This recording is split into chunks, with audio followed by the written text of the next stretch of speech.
इस वीडियो में aerobic respiration के एटीपीज कैलकुलेशन के बारे में बात करेंगे। एरोबिक रेस्पिरेशन का प्रोसेस 3 फेजेस में होता है, यानी ग्लाइकोलिसिस, क्रिप्स साइकिल और इलेक्ट्रॉन ट्रांसपोर्ट चेन। इन तीनों प्रोसेसेस के दौरान एटीपीज की प्रोडक्शन होती है, कोएंजाइम्स की प्रोडक्शन होती है। ये सब कैलकुलेशन हम देखेंगे इस वीडियो में, क्योंकि इस एटीपी के कैलकुलेशन से, कोएंजाइम से बहुत सारे एमसीक्यूज भी फ्रेम होते हैं और ये चीज स्टूडेंट्स के लिए थोड़ी मुश्किल होती है। तो चलिए शुरू करते हैं इस एटीपी कैलकुलेशन को। लेकिन इससे पहले आपको ये पता होना चाहिए कि ग्लाइकोलिसिस का क्या कॉन्सेप्ट है, क्रिप्स साइकिल का और इलेक्ट्रॉन ट्रांसपोर्ट चेन का। सबसे पहले अगर ग्लाइकोलिसिस यहां पर लिखें और यहां पर आ जाएगा क्रिप्स साइकिल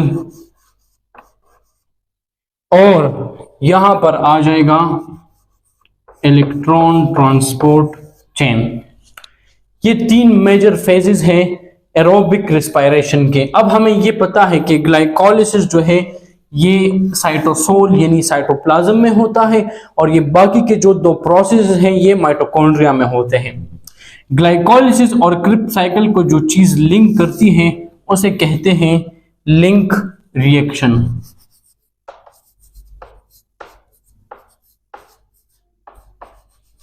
ये आ गई लिंक रिएक्शन। अब सबसे पहले आते हैं इन्वेस्टमेंट की तरफ, क्योंकि हम जब भी किसी बिजनेस को डिस्कस करते हैं तो सबसे पहले ये सवाल पूछा जाता है कि इसमें इन्वेस्ट कितना करना है। तो हम देखते हैं कि हम कितना इन्वेस्ट कर रहे हैं। ग्लाइकोलिसिस का जो प्रिपरेटरी फेज है इसमें हम 2 एटीपी इन्वेस्ट करते हैं। तो यहां पर आ गए 2 एटीपीज।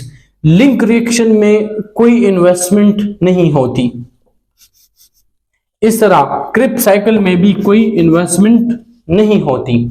अच्छा, एक और चीज मैं आपको बता दूं, लिंक रिएक्शन जो है ये भी 2 बार होता है फॉर 1 ग्लूकोज मॉलिक्यूल और क्रिप्स साइकिल जो है ये भी 2 बार होता है फॉर 1 ग्लूकोज मॉलिक्यूल। इसके अलावा ग्लाइकोलिसिस का जो प्रिपरेटरी फेज है वो 1 बार होता है और ग्लाइकोलिसिस का जो ऑक्सीडेटिव फेज है वो 2 बार होता है। तो एक चीज जो क्लियर हो गई वो ये है कि यहाँ पर हमने 2 एटीपीज इन्वेस्ट कर लिए, यहाँ पर कोई इन्वेस्टमेंट नहीं है और यहाँ पर भी कोई इन्वेस्टमेंट नहीं है।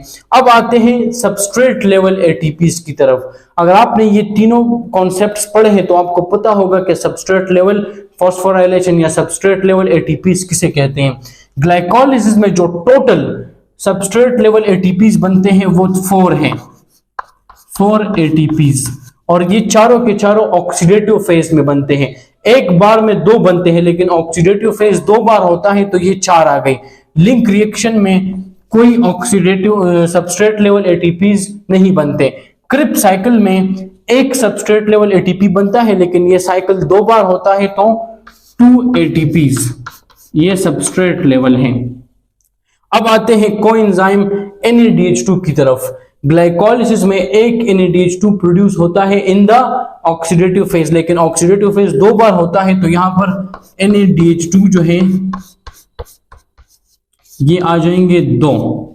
लिंक रिएक्शन की अगर बात करें तो लिंक रिएक्शन में NADH2 जो है ये भी 2 बार होता है, एक बार में 1, तो इसमें टोटल 2 NADH2 बनते हैं। अब आते हैं क्रिप्स साइकिल की तरफ। क्रिप्स साइकिल में जो है एक बार में 3 NADH2 बनते हैं। साइकिल 2 बार होता है तो 6 NADH2 आ जाएगा क्रिप्स साइकिल में। अब आते हैं दूसरे कोएंजाइम यानी FADH2 की तरफ। ग्लाइकोलिसिस में कोई FADH2 नहीं बनता, लिंक रिएक्शन में भी नहीं बनता, जबकि क्रिप्स साइकिल में 1 बनता है और साइकिल 2 बार होता है तो 2 FADH2। This is the overall ATPs and coenzyme in glycolysis link reaction and Krebs cycle. ये तो बन गए। अब कोएंजाइम जो है ये इलेक्ट्रॉन ट्रांसपोर्ट चेन के बगैर कुछ भी नहीं है। अब इनके बारे में पढ़ते हैं कि इनसे कितने एटीपीज हम हासिल करेंगे। देखिए टोटल जो NADH2 बने हैं, 2 यहां पर, 2 यहां पर और 2 यहां पर, तो इसका मतलब है टोटल NADH2 जो है वो 10 NADH2 बन गए हैं।